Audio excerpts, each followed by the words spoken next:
हरे कृष्ण मित्रांनो, आज जे आहे आज एक छोटीशी अशी राईड आहे आणि आज संडे होता. म्हटलं ठिकाण आपण जाऊन आहेत कुठेतरी. वातावरण पण मस्त, जसं आपला शनिवार होता काल तर पाऊस चांगला झालेला होता नाशिकमध्ये. आणि आज माझ्यासोबत भूषण आहे. बऱ्याच दिवसानंतर आता जसं तो जॉबला अहमदाबादला असतो तो तिकडून जसं त्याची सुट्टी होती किंवा नाशिकला तो येतो तर एखादी राईड आमची होऊनच जाते कुठे ना कुठे. तर आज असंच नियर बाय आम्ही चाललेलो होतो. म्हटलं जावं तरी कुठे आणि साधारण तरी म्हटलं आता जावं तर आपण त्र्यंबकेश्वरचं आपलं दर्शन होऊन जाईल म्हटलं. तर त्यासाठी आज चाललेलो होतो त्र्यंबकेश्वरच्या दर्शनासाठीच. आणि लगभग आता त्र्यंबक रोडच्या इकडे आहे आम्ही आणि बघूयात तिकडे छोटासा असा ब्लॉग असणार आहे हा.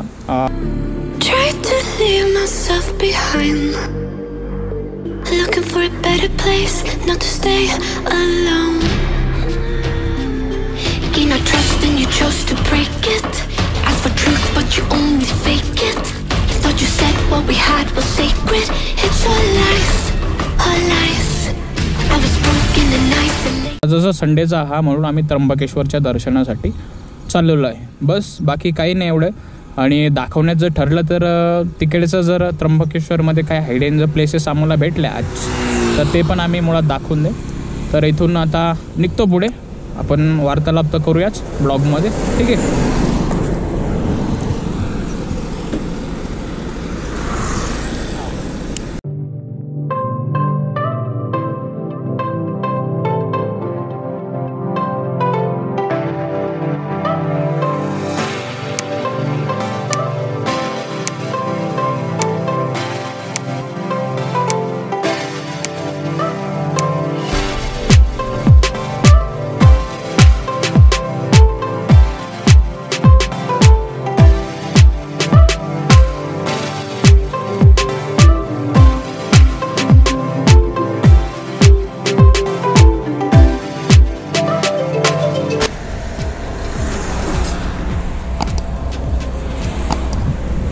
हे बघा मित्रांनो, आता लगभग अंजनेरीच्या आसपास आहे आणि इकडे आपल्याला हरिहरगडचा दिसतो. इथून पुढून अंजनेरीसाठी फाटा आहे आणि आपला हरिहर फॉल्ट इकडे. हरिहरच पुढे पण जसा अंजनेरीसाठी इकडून अंजनेरीचा डोंगर आहे आणि त्याच्याचा लगभग तुम्ही वरती बघताय ढगावरती आहे. म्हणजे थोडा चालली पाऊस. ढगं जे आहे मोठ्या मोठ्या डोंगर रांगामुळेच रोखले जातात आणि तिथेच जवळपास पाऊस पडत असतो. थांबलो होतं. म्हटलं मॉर्निंग आहे, टाईम जो झालेला आहे आता सध्या 8:45 झालेले आहे. सकाळीच निघलेलो होतो 6:30-7:30च्या आसपास.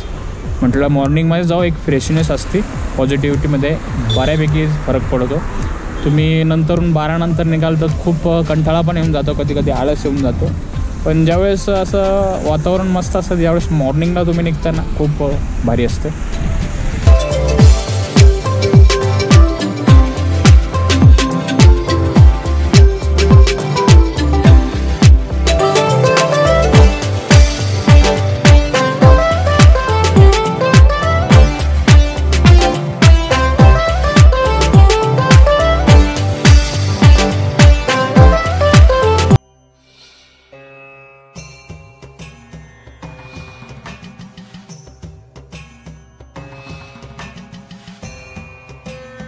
मित्रांनो, आम्ही मुळात त्र्यंबकेश्वर दर्शनासाठी गेलो होतो, पण आम्हाला ठाऊक होते की आज संडे असल्यामुळे बरीच अशी गर्दी असेल दर्शनाला.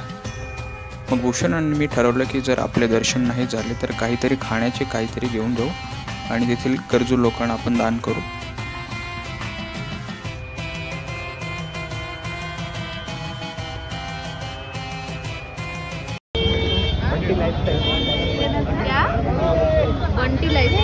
वीडियो आ जाना चाहिए, वीडियो को लाइक भी आना चाहिए और फॉलोअर्स भी आना चाहिए. मग त्यानंतर आम्ही तेथून निघालो पहिनेकडे. त्यातच भूकसुद्धा लागलेली होती तर मिसळ खाण्यासाठी थांबलो आम्ही तिथे.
हे बघा मित्रांनो, आत्ता जे आहे आम्ही पैना हे गाव आहे आणि मुळात जो पैण्याचा आपण वॉटरफॉलचा जो स्पॉट बघतो ना त्याच्या मागेच आहे पैने गाव.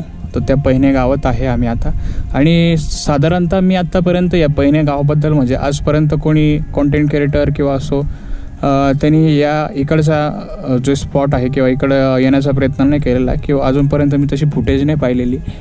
पण जवळपास तुम्ही बघताय की जो आपण तिकडून बघतो जे वॉटरफॉलच्या इकडून जो स्पॉट बघतो त्याचा मूळ जे आहे इकडूनच पाणी येतं. इथं बघताय तुम्ही हे पूर्ण ही पाण्याचीच एक प्रकारे दरीसारखं आहे आणि इकडूनच पाणी जे आहे पुढच्या त्या स्पॉटपर्यंत जातं.